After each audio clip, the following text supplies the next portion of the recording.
Hi. Welcome back to hsebox.com. In this video, we will address 15 common questions and answers related to lifting operations, in particular, related to the lifting plan.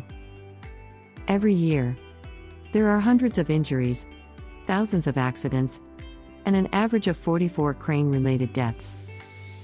It's imperative that you do everything you can to protect yourself, your crew, and any subcontractors you may have on the job site. Before we continue, please don't forget to subscribe to our channel and smash that like button. That will help a lot. We can find much more safety information in our channel and in our site hsebox.com. Thank you. Without more delays, let's jump into the first question. Question number 1. What is the purpose of a lifting plan? Lift planning is an integral part of the pre-construction process. It adds another layer of safety while lowering costs and increasing the productivity of field operations. Sufficient planning and supervision are necessary for preventing crane accidents. If something goes wrong, the result is likely to be disastrous. Question number 2. Who designs a lifting plan? Lifting operations need to be properly planned by a competent person who has both practical and theoretical knowledge, and who has experience in planning lifts. The lifting plan needs to consider the risks involved, the equipment needed, the procedures for the lift, and who has to do what. Question number 3.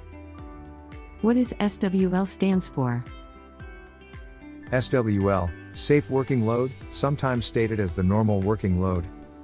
NWL is the maximum safe force that a piece of lifting equipment, lifting device, or accessory can exert to lift, suspend, or lower a given mass without fear of breaking.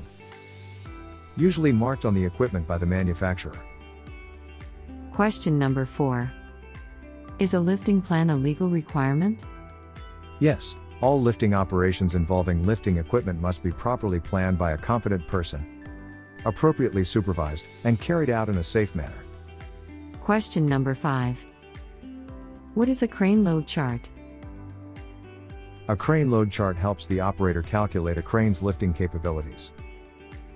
This chart ensures that the crane that is under operation does not exceed its lifting capacity. Load charts take into consideration how the lift capacity varies when considering the distance and the angle of the lift. Question number 6. Does OSHA require lift plans? Yes, a crane lift plan is required for every crane lift. The crane lift plan may be valid for more than 1 day, as long as the configuration, location, and parameters used for developing the worst-case condition have not changed. Question number 7. What is a critical lift plan? In the crane and rigging industry, a critical lift is a rigging activity in which a comprehensive plan is necessary to minimize the risk of crane failure or catastrophic loss. Any lift that requires more than one crane. Loads exceeding 75% of a crane's rated capacity. Lifting of personnel. Question number 8. What are the steps to create a lifting plan?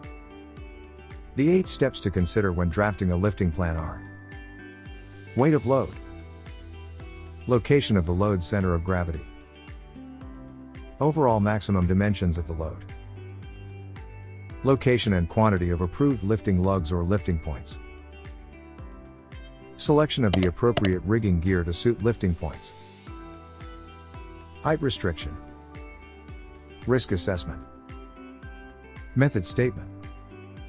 Question number 9. What is included in a lifting plan?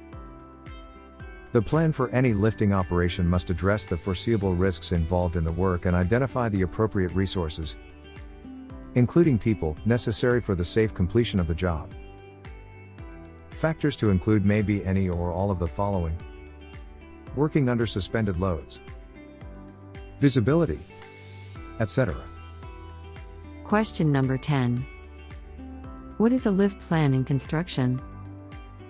The plan may include sketches showing lifting points, methods of attachment, sling angles, load vectors, boom and swing angles, crane orientations, related capacities, and other factors affecting the equipment and lifting operation. The name of the operator, rigger, and competent person. Question number 11. What are rigging tools? Rigging equipment assists in moving heavy loads from one place to another on a construction or industrial site safely. These devices can include chain blocks, winches, lever blocks, cranes, mechanical hoists, block and tackle, trolleys, lifting slings, pulleys, shiv blocks, and many more. Question number 12. What are the types of rigging hardware? The 5 most common types of rigging hardware are blocks and pulleys. These are widely used across the rigging industry for lifting exceptionally heavy objects. Eye-bolts, rigging hooks, wire ropes and accessories, stainless steel nuts. Question number 13. What is the work of a rigger? Riggers help operate machines that move heavy objects including steel plates, bundles of steel rods, drilling towers, platforms, and the heavy construction equipment used to build and take down steel structures. In some cases, riggers build equipment around the object to be moved, such as a tower or boom. Question number 14. Who is a qualified rigger? A qualified rigger is a rigger who meets the criteria for a qualified person. Employers must determine whether a person is qualified to perform specific rigging tasks. Each qualified rigger may have different credentials or experience. Can successfully demonstrate the ability to solve problems related to rigging loads. In some countries, it's required to be certified by a third-party certification entity. Question number 15. What are rigging skills? This includes the ability to safely set up and control the movement of loads over distance, usually suspended, to operate a variety of hoisting devices and rigging equipment, and to work safely at heights. These are the most common questions about the lifting plans. If you have any other questions, let us know in the comments below. Check our channel for more safety topics. See you soon. Never forget, safety is your responsibility. Stay safe always. Bye bye.